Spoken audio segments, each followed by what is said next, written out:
Hola a todos de nuevo, aquí estamos para terminar esta clase. La hemos partido para que no sea muy densa, ya que es una de las primeras del curso. Vamos a tratar de que sea lo más amena posible. Después, otras clases tendrán una duración un poquito más larga, ya lo siento. Vale.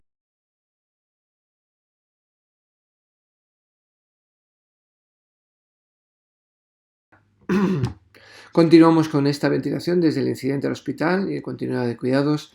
En el anterior vídeo nos hemos concienciado de lo importante que es hacer una correcta ventilación.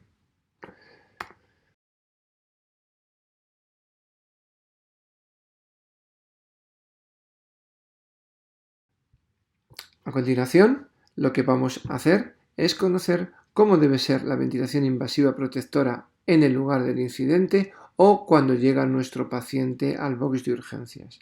Vamos a saber cuáles son otros cuidados que tenemos que llevar, inicio de la ventilación también no invasiva a cabeza del paciente y por qué debemos de hacerlo. Debemos de también tener una monitorización de la ventilación y un registro del mismo y los cuidados asociados a la ventilación, como la presión del nuevo tapón, el confort, posición del tubo, hidratación, etcétera, cabecero, analgesia, índice biespectral, córneas, etcétera.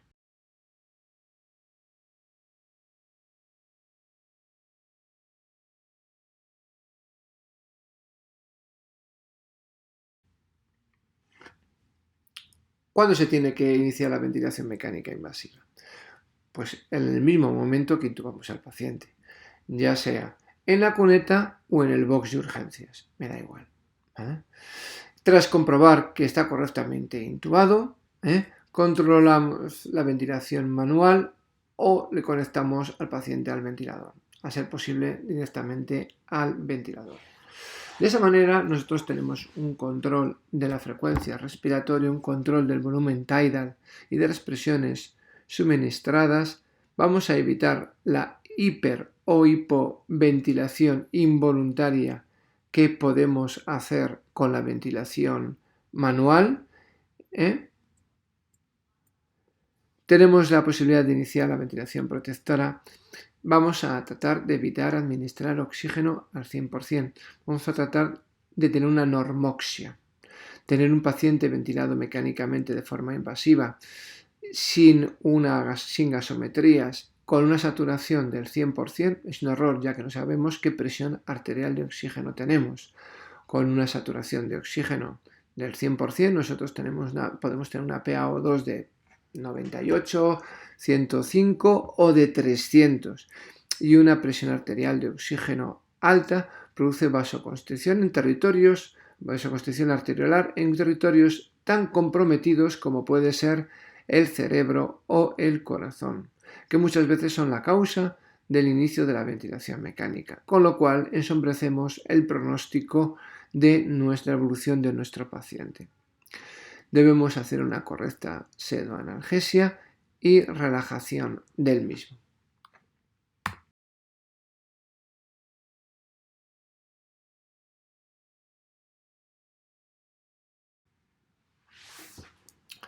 Para hacer una ventilación protectora in situ con un ventilador manual, la recomendación es hacerlo con un dispositivo que tenga un sensor de flujo incorporado. Esto vais a trabajar vosotros con ello cuando estéis en el curso, en la parte presencial, ya que vamos a trabajar con ellos y vais a ver cuán difícil es hacer una ventilación manual bien hecha si no está guiada. Estos dispositivos nos garantizan hacer una ventilación manual correcta, aunque aún así tienen algunas limitaciones. Lo más correcto, como hemos dicho, es conectarlo lo antes posible al ventilador. Hay veces que no es posible y tenemos que ayudarnos de los mismos.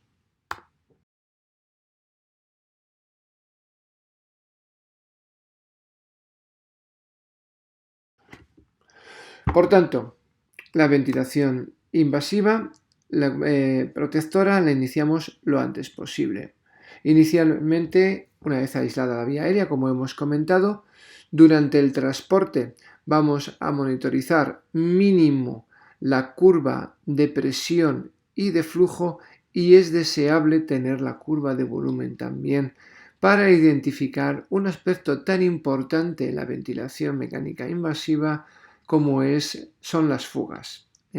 Así que tanto en el box de urgencias como en la ambulancia o en el helicóptero, a ser posible monitorizar las tres curvas y, si no tenemos opción, al menos mínimo presión y flujo.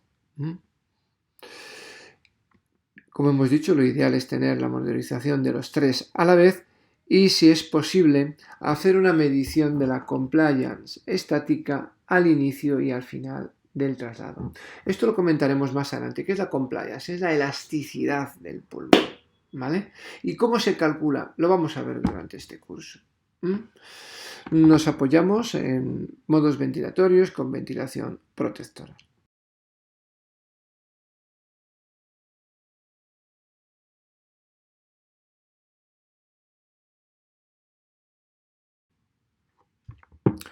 Los parámetros de ventilación protectora que se usan de forma genérica es ventilar por 6 mililitros por kilo de peso ideal, teniendo en cuenta que los pulmones de este paciente de aquí obeso y los de este son exactamente los mismos debido a que miden lo mismo. Más aún, seguramente los del paciente que no está obeso estén en mejores condiciones y sean menos restrictivos, ya que esta obesidad va a comprimir el abdomen y va a disminuir la capacidad residual funcional de nuestro paciente.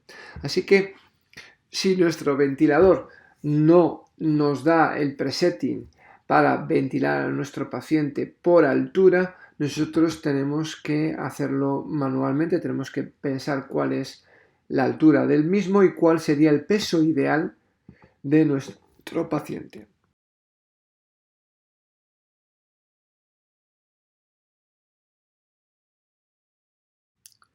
¿Qué parámetros vamos a programar en el ventilador? Y quito el vídeo para que se vea la diapositiva de forma completa.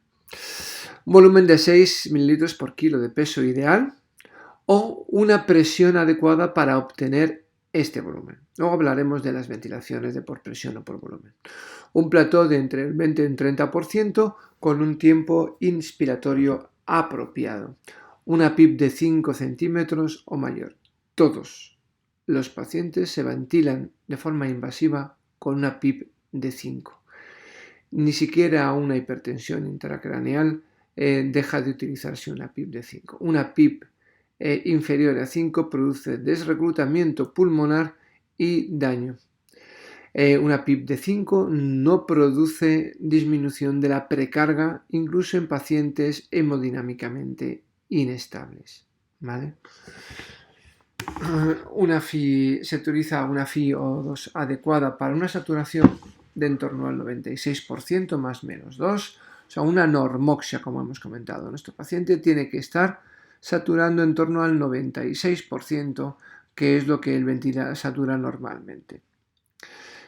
Podemos programar una asistida, quiere decir programar un trigger, para que, si un paciente no está correctamente relajado, hace esfuerzos inspiratorios, no luche con el ventilador, de manera que cuando el paciente trata de iniciar una inspiración, el ventilador le acompañe. ¿Vale? Tener mucho cuidado, porque hay veces que el paciente hace esfuerzos inspiratorios, más de los que tocaría, y puede producirse hiperventilación. Por esto es importante monitorizar la capnografía de nuestro paciente. Tenemos que programar adecuadamente las alarmas de nuestro ventilador y ajustar la frecuencia respiratoria en la relación IE a la patología y a la capnografía de nuestro paciente. ¿Vale?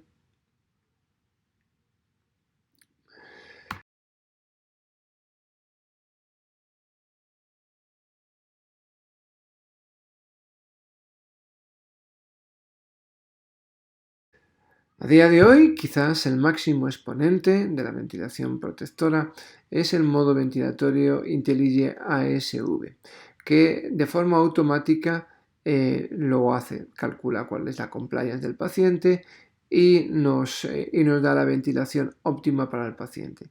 Si además le añadimos la saturación que se puede incorporar a este software y la capnografía, lo hace absolutamente todo. Desafortunadamente no disponemos de este ventilador en la mayor parte de los servicios, aunque sí vais a poder trastear con él durante el curso.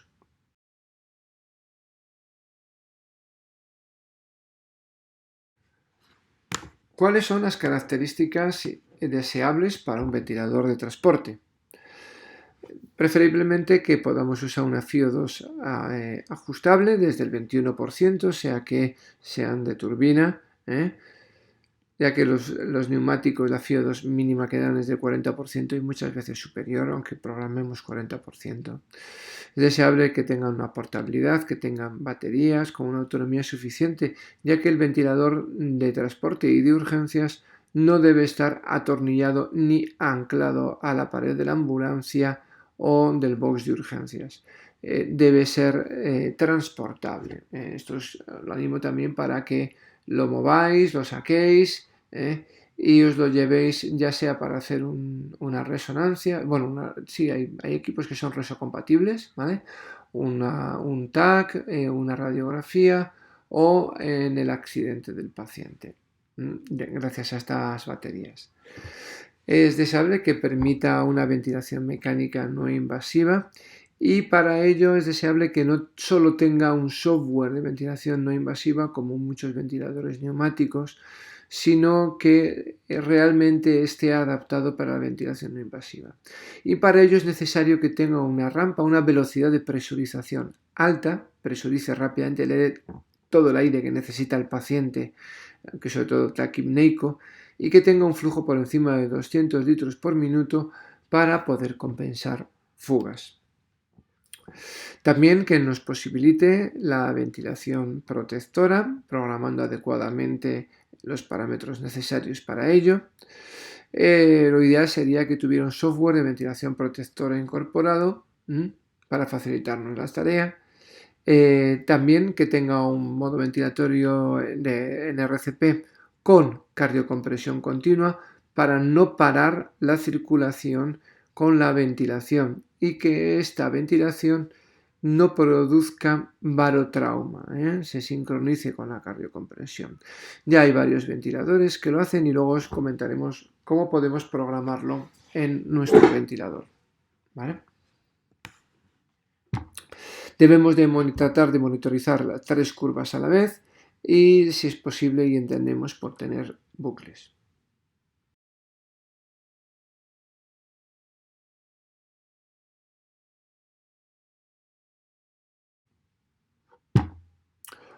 Otros cuidados que tenemos que tener en cuenta en la ventilación mecánica invasiva es la correcta posición del paciente.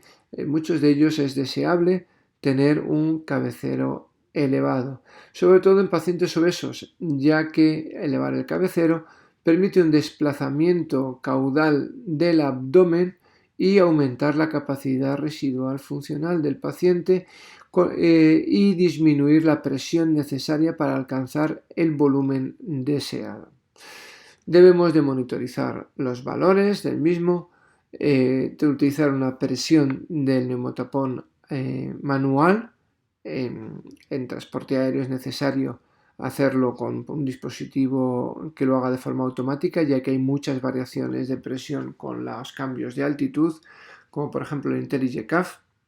Debemos de tener un control del tubo, saber a cuántos centímetros lo hemos puesto por boca. Esto hay que escribirlo, la posición que hemos tenido del tubo, si es medial, adecuado modo ventilatorio para la patología que tiene, una pseudoanalgesia, relajación correctas, a ser posible medición del índice biespectral, del nivel de sedación del paciente. Debemos de adaptarnos al tipo de servicio. Cuando es un servicio primario, esto en medicina prehospitalaria, pues nosotros decidimos lo que es mejor para nuestro paciente, pero eso es un servicio secundario, un transporte intrahospitalario o interhospitalario. Nosotros vamos a tratar de mantener los cuidados que se están haciendo previamente. Tenemos que tener también una atención a las mucosas y un correcto cuidado de las mismas. Este es un ejemplo de una correcta posición y protección de un paciente intubado.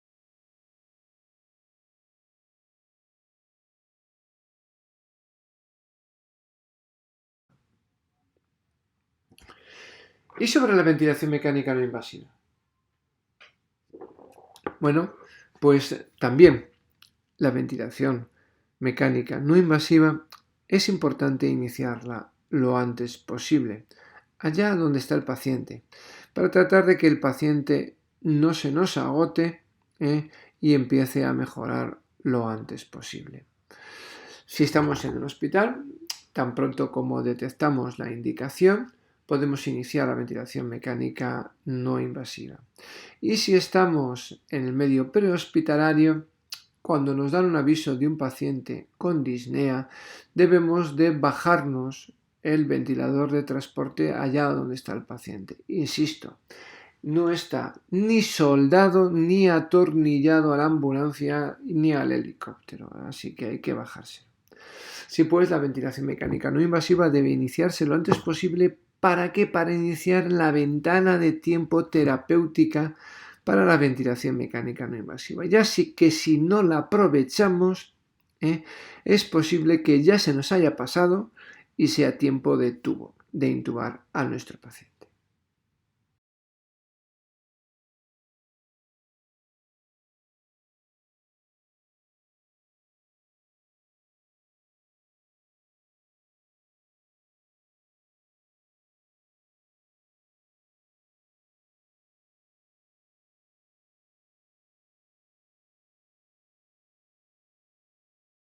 ¿Vale?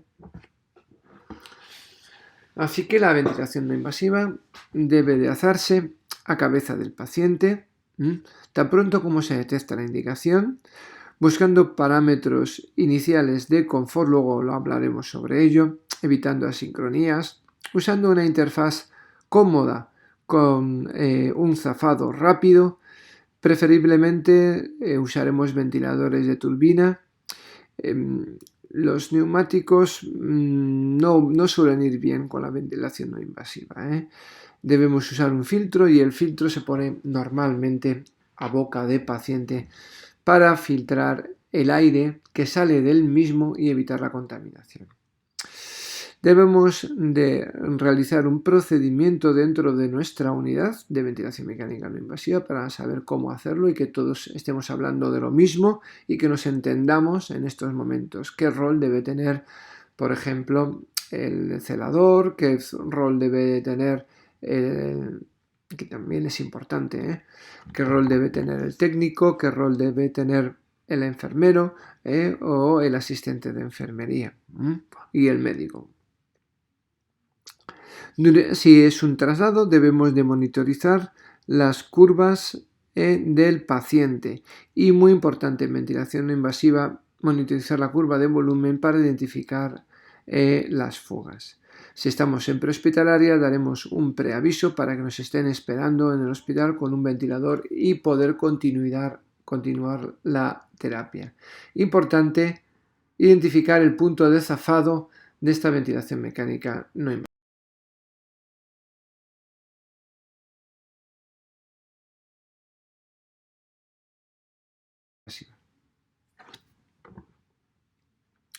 Debemos de tratar de hacer un registro ventilatorio de nuestro paciente en nuestro servicio de nuestros pacientes. Como hemos comentado, tenemos una ausencia de registros ventilatorios adecuados en la mayor parte de las hojas de informe. No se registran los parámetros de ventilador referenciados al paciente, a la altura que tiene. Debemos de registrar la altura, el sexo, antecedentes, modo ventilatorio, parámetros iniciales y evolutivos, registrar la compliance inicial cuando nosotros intubamos al paciente y cuando nosotros lo entregamos a la UBI, ¿vale? Y para poder valorar cómo ha evolucionado este paciente a nivel pulmonar durante nuestra asistencia, ya sea en el box de urgencias o en la ambulancia. Debemos de registrar otros cuidados como la presión en el hepatopo, centímetros introducidos, mucosas, etcétera, como hemos comentado.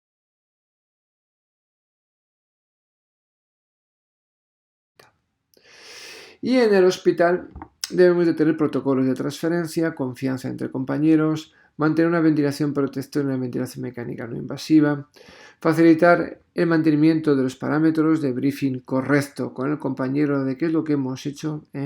Es importante también transmitir los errores. Cada error es una oportunidad de aprendizaje y si nosotros comentamos los errores que hemos tenido, damos la oportunidad a nuestro paciente de que nuestros compañeros puedan corregirlos. Esto lo vamos a hablar más.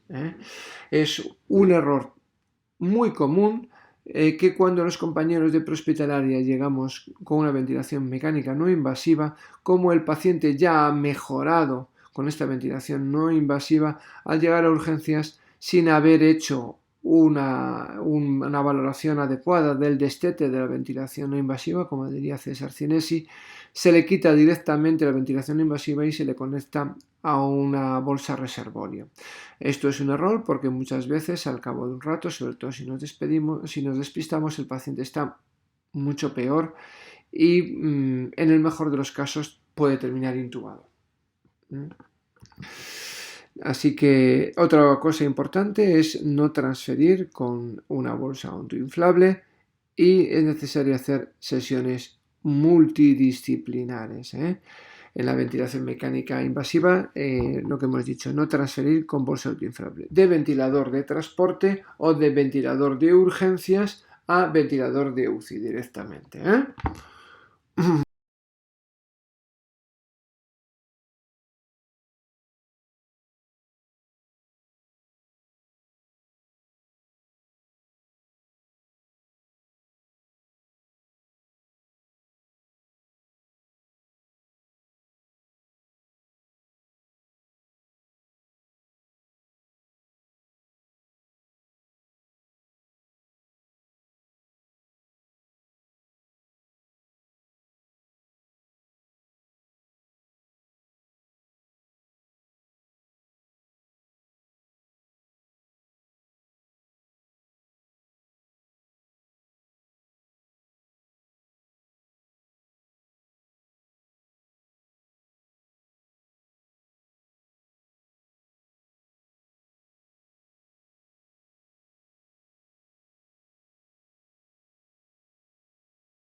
Así pues, a recordar cosas que hacer y cosas que no hacer.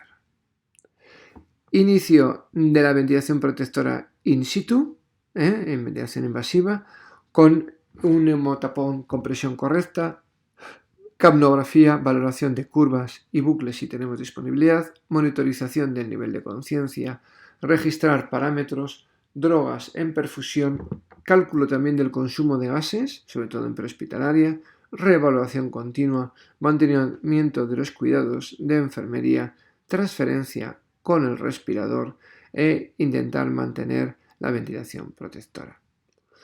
Con la ventilación mecánica no invasiva debe ser a cabeza de paciente para entrar en la ventana de tiempo terapéutica. Iniciar la ventilación no invasiva tras detectar la indicación, asegurar el zafado rápido de la mascarilla, evitar asincronías, disminuir fugas, interpretar las curvas, utilizar la mínima FiO2 necesaria para alcanzar nuestros objetivos, registrar los parámetros, asegurar el confort del paciente durante el traslado con unos adecuados cuidados de enfermería y mantener la ventilación no invasiva durante la transferencia desde el box de urgencias a la UBI o desde la ambulancia al box de urgencias.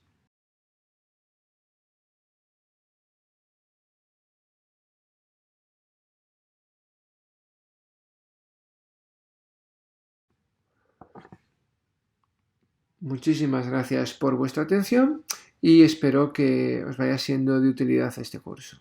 Hasta el próximo tema. Chao, chao.